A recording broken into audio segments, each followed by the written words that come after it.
ये वाला शेर हिजर का मतलब रंगों में उलझाया मतलब, ये तस्वीरें छाया मतलब, फूल बहुत शर्मिंदा होते हैं, फूलों से शर्माया होता है।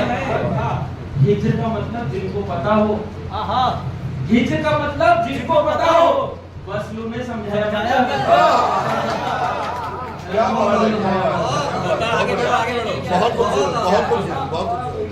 आंखों पे एक साहब अहमद रज़ी भैया ने मुझे बताया कि मैंने पूछा डॉक्टर साहब चले गए कश्यप, मैं अजय सक्सेना जी का भांजा हूं सर, वार्ड नंबर 41 से हो, पॉलिटिकल बैकग्राउंड मेरा बचपन से शुरू हो गया था, मतलब पैदा होते मुझे पता है सर, मैं समाजवादी पार्टी के बिना हूं, मेरा खानदानी वोटर, मेरा पूरा खानदान मेरा बीजेपी का है, लुगाई मेरी बसपा को मानती है,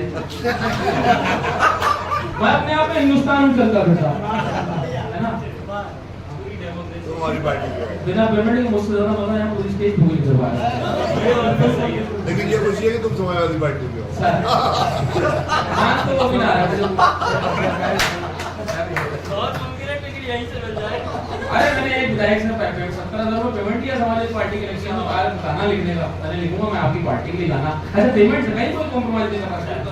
आप देखो स्टेज पे बुलाने के बाद किसी शहर का सम्मान नहीं हो, चीफ गेस्ट होगा हो गया।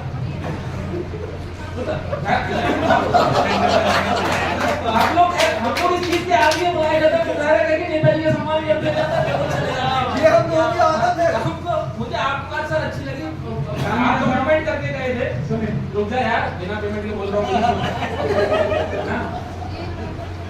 सर, आप पहले नेता मुझे लगे जिसने अपना कमिटमेंट पूरा किया। अहमद रज़ी भाई बोल रहे थे कि ये सर कह रहे हैं कि वो पेशेंट देख के वापस आएंगे तो शर्ट लगा कर नहीं आएंगे, जीवन पहली बार शर्ट लगा रहा हूँ।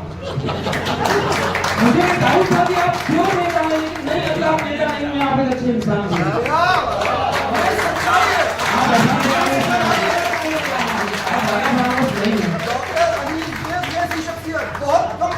मुझे लग रहा है आप पॉलिटिक्स गलत ज्वाइन कर लिए सर, उठाया पड़िए एक आध लिख के तो वही आई हमारे घर में कि वो आप कहाँ झूठों में शामिल हो रहे हैं, लेकिन जरूरत है, वक्त की जरूरत है, हम लोग सच नहीं बोलेंगे। डॉक्टर प्रोफेशन में धीरे धीरे संजीदगी पे आऊंगा। एक एनेस्थीसिया इंजेक्शन आप लोग देते हैं बड़े से बड़े ऑपरेशन से पहले, थोड़ा क्रिटिकल पोजीशन होती है, जब मेरे पिताजी की 2 आर्टरी ब्लॉक हो गई हैं, सब हो गए थे, ऑपरेशन कराने गया तो एनेस्थीसिया वाले डॉक्टर ने बड़ा उन्हें पहले स्पोर्ट किया और हल्के हल्के वो गिनती कराए जब तक बेहोश हो गए, फिर उसके बाद चीजें लगा। यानी क्रिटिकल चीजों को हैंडल करने के लिए किस सॉफ्टनेस की जरूरत होती है, ये केवल डॉक्टर्स को पता है और एडवोकेट्स को पता है। अभी गोवा का एक मिनिस्टर अनपढ़ गाय 2 बड़े का आदमी, मतलब रिकॉर्ड करना है इसको कि मैं बोल रहा हूँ ये अनपढ़ जाए। आप एक परीक्षा पास करे हुए सीएमओ को स्कोल्ड कर रहे हो, उस पे चिल्ला रहे हो, वो 5 साल के लिए इलेक्शन जीत के वोटों में धांधली करके शराब पिलवा के वोटर्स को मंत्री नहीं बना है, वो सीएमओ है। नदीम भाई आप हमारे एडवोकेट हैं, एडवोकेट हैं आप, तो अच्छी महफिल है। ऑर्गेनाइजर्स को और ये बाल गंधर्व कला एकेडमी आपका बहुत बहुत धन्यवाद कि आपने ये स्टेज हम कितने पढ़ने वाले लोगों के लिए प्रोवाइड किया। अब मैं आहिस्ता आहिस्ता अपनी औकात पे आता हूँ, मैं आपको पढ़ता हूँ, मोहब्बत की बात भी करूंगा, जरूरत की बात भी करूंगा, जहाँ जिस चीज की सर जरूरत लगी। शेर सुने कि आंखों पे तेरी शेर सुना ही नहीं सकते, आंखों पे तेरी, मैडम ये भी गुस्ताखी है, मुशायरे में मोबाइल चलाए और शायर पढ़ रहा हूँ, इससे बड़ी तौहीन नहीं है। शेर का कत्ल हो जाए यानी इसका मतलब एक माँ को आपने उसके बच्चे से अलग कर दिया। मैं आपसे रानी की गुजारिश कर रहा हूँ, हाँ thank you so much, thank you so much, माहौल ही भाजपा ने ऐसा बना रखा है, छोटी छोटी बातों को बुरा लग जाता है, तो ऐसी बात नहीं है, ऐसी मजाक चलता रहता है। मैं फिर भाजपा वोट दे रहा हूँ, आप देखो मैंने कहा किसी दिन तो 15 लगाएंगे यार, वादा कर रखा है लेने, इसीलिए तो हमारे तेरे पास आए, मैंने थोड़ा आगे भारतीय, बहुत शुक्रिया आपने मेरी एक आवाज पे थोड़ा अपना वक्त दिया। मैं शेर पढ़ता हूँ, सुनिएगा।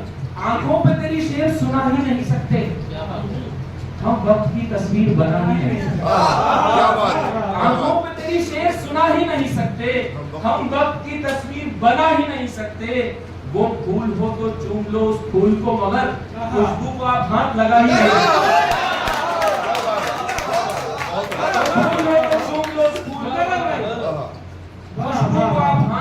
ही नहीं सकते।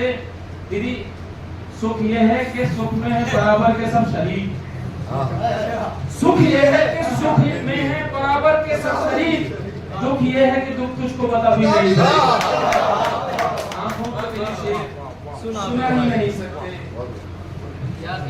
इस मर्ज मोहब्बत का, लेकिन जिसका हॉस्पिटल देखा वही नहीं है पालानी जी, लेकिन ये शेर उन तक पहुंचे, वो भी होते तो फिर मजा आता। और 2-4 डॉक्टर 2-4 वकील, आहा क्या महफिल है, मतलब मुकदमा नहीं जीतते तो ऑपरेशन तो हो ही जाता। इस मर्ज मोहब्बत का दवाखाना कहाँ है? हॉस्पिटल में घुस लो हॉस्पिटल। इस मर्ज मोहब्बत का दवाखाना कहाँ है? क्या इतना बता दीजिए मैं इस मर्ज मोहब्बत का दवाखाना कहाँ है? इस मर्ज मोहब्बत का दवाखाना कहाँ है? या इतना बता दीजिए मैं खाना कहाँ है? जाना तो खैर एक ना एक दिन सभी को है, कुछ लोग भूल जाते हैं कि जाना कहाँ है। जाना तो खैर एक दिन सभी को है, कुछ लोग भूल जाते हैं जाना कहाँ है। इतनी जरा सी बात नहीं सीख सके लोग, इतनी जरा सी बात नहीं सीख सके लोग, किस बात पे हंसना है मुस्कुराना है। इतनी जरा सी बात नहीं सीख सके लोग, क्या बात है, किस बात पे हंसना है मुस्कुराना कहाँ है। जलना तो मेरा तय है मगर सोच रहा हूँ, जलना तो मेरा तय है मगर सोच रहा हूँ, वो शम्मा कहाँ और एक परवाना कहाँ।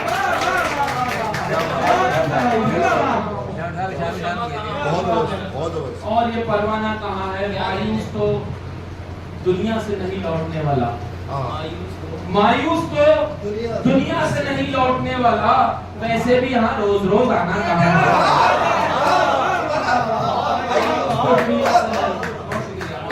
दुनिया से नहीं लौटने वाला। मैं झूठ केवल पैसे के लिए बोलता हूँ, मैं बिल्कुल प्रोफेशनल आदमी हूँ। आपको देख के ये नहीं लग रहा कि आप पैसे के लिए भी झूठ बोलते हो। ये जैसा आपको भी नहीं लगता इसलिए वो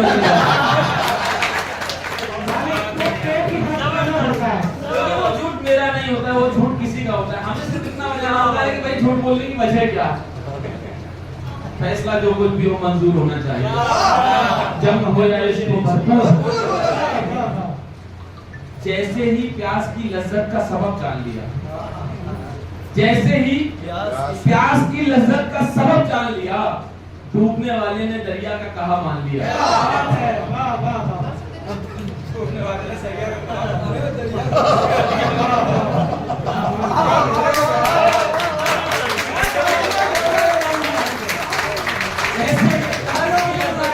जान लिया।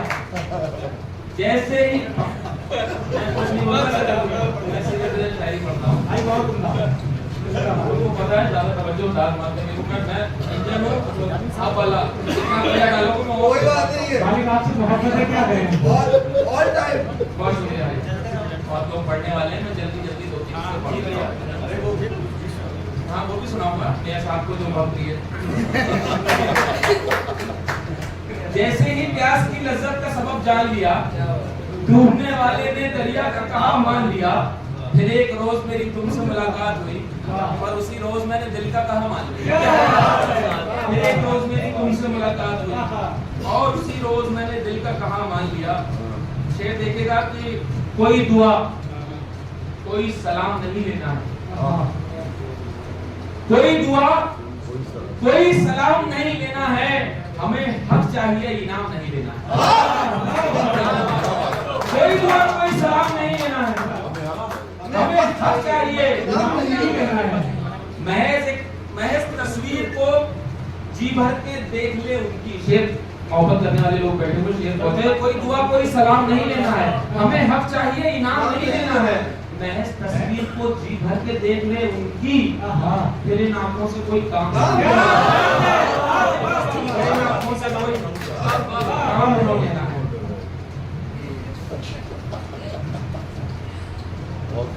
दिले बीमार को चारा करी अच्छी नहीं, दिले बीमार को चारा करी अच्छी नहीं, इससे तो कोई अच्छी बात भी अच्छी नहीं।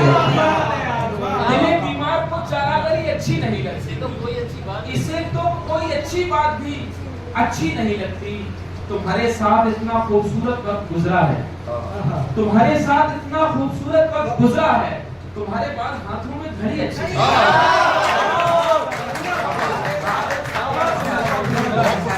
बहुत बढ़िया। तुम्हारे पास हाथों में घड़ी अच्छी नहीं लगती, तेरे चेहरे पे तो नाराजगी भी गिरी, तेरे चेहरे पे तो नाराजगी भी जच रही है यार, वरना हर किसी पे बेरुखी अच्छी नहीं लगती।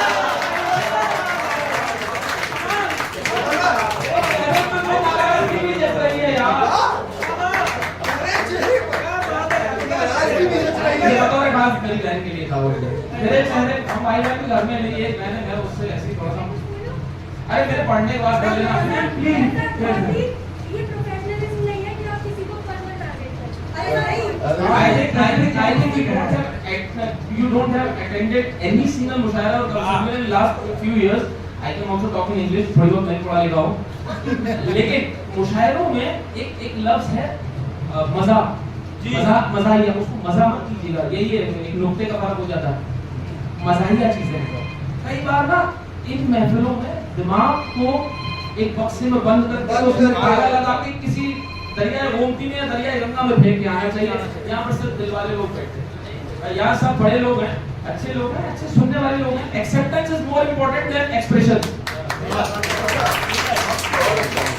मेरे दिमाग को चारागरी अच्छी नहीं लगती, इससे तो कोई अच्छी बात भी अच्छी नहीं। और यहाँ पर यकीन जाने मैंने कसम खाई है, मैं जो कहूँगा सच, मैं आपसे क्या अपने बाप से भी भिड़ जाता हूँ इसी मामले में। मेरे पिताजी की भी यही दिक्कत है, वहीं पे डाउट करते हैं कि साले मेरा लौंडा है या नहीं। वकील है ना वो भी। मैं अपना वो सुंदरकांड पढ़ देता हूँ। सुंदरकांड इससे मेरे मुझे फायदा है। बढ़िया अगली बार पेमेंट दे कर लेंगे आओ। अरे जलील भी होना है तो पैसे लेके आओगे। मैं अभी भी मजाक कर रहा हूँ, बस चेहरे से अरे देखिए क्या बात कर रहे हैं आप, लेकिन पेमेंट तय करने वाली बात सीरियस है।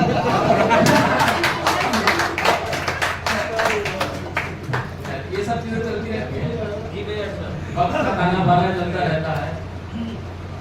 एक कविता बहुत जरूरी कविता थी, ठीक है अभी भी मरी नहीं है, लेकिन उसकी स्थिति बड़ी मरनासन स्थिति है। सर लॉकडाउन में मैंने वो कविता ईश्वर ने लिखवा ली, मैं मोहब्बत की बात करने वाला, और मैं अचानक से कुछ ऐसी कविताएं ऐसी पंक्तियां करने लगा जो सरकारों को, सत्ताधीशों को, पावर में रहने वाले लोगों को चुभने लगी। यहाँ पर उन्हें ये नहीं मालूम था कि मैंने वकालत पहले कर ली है, मैं बस मजबूरी की वजह से या शौक की वजह से मैं प्रैक्टिसिंग लॉयर नहीं हूँ, लेकिन जब जरूरत हुई तो फिर मैंने लाओ मैदान में देखते हैं आखिरी खड़ा हो या हिंदुस्तान में वहीं भिड़ोगे तो 2 रुपए का टिकट लगाना, फ्री का थूक, 25 पैसे का कागज, आ जाओ प्रोसेस दे लो। 2.25 रुपए में नदीम भाई आप जानते हो, सुनिएगा। ये कविता थोड़ा और मुखर, जब हमारी प्रार्थनाएं हमको लगता है बेअसर होने लगी, जबकि अभी वो शायद हो सकता है मतलब वक्त नहीं आया हो कि कंप्लीट होने, लेकिन इंसान है, हमारे दायरे मौजूद है, सीमित है, तो हमको लगता है कि हमारी प्रार्थना, तो हम अपने आप और अपने ईश्वर के बीच में संवाद करते हैं। ये कविता सिर्फ वो है, मेरे और मेरे ईश्वर के बीच में पीड़ाओं का संवाद है, और सब कुछ उसमें छोड़ दिया है, तुम पे छोड़ गई गिरफ्तारी, अपनी सारी जिम्मेदारी। अब पढ़ता हूँ, सुनिए। एक कविता थोड़ा और मुखर, होकर सत्ता से प्रश्न करो। एक कविता थोड़ा और मुखर, होकर सत्ता से प्रश्न करो। जम्मू से किया दिल्ली से करो, अब कलकत्ता से प्रश्न करो। एक कविता थोड़ा और मुखर, एक कविता थोड़ा और मुखर। पहला वर्ग, पहले बंद की पहली पंक्ति सुनते ही भाजपा वाले खुश हो गए, बोले यार ये तो कांग्रेस के खिलाफ है, लेकिन बाकी 3 लाइनें सुनी तो फिर अटक गए। जल्दबाजी नहीं करनी चाहिए। जो गांधी नेता थे, गांधी की बातें भूल गए, कुछ तो अच्छे दिन आते ही जनता की रातें। जो गांधीवादी नेता थे, गांधी की बातें भूल गए, कुछ तो अच्छे दिन आते ही जनता की रातें भूल गए।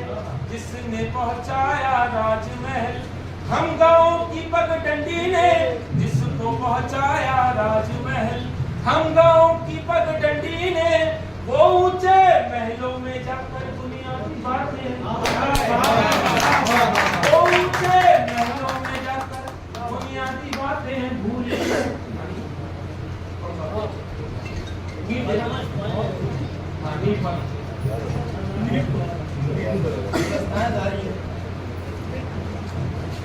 जो गांधीवादी नेता थे गांधी की बातें भूल गए, कुछ तो अच्छे दिन आते ही जनता की रातें भूल गए। जिनको पहुंचाया राजमहल हम गाँव की पगडंडी ने, वो ऊंचे महलों में जाकर बुनियादी बातें भूल गए। सोचो मत सत्ता के रथ पर, सोचो मत सत्ता के रथ पर, चढ़कर सत्ता से प्रश्न करो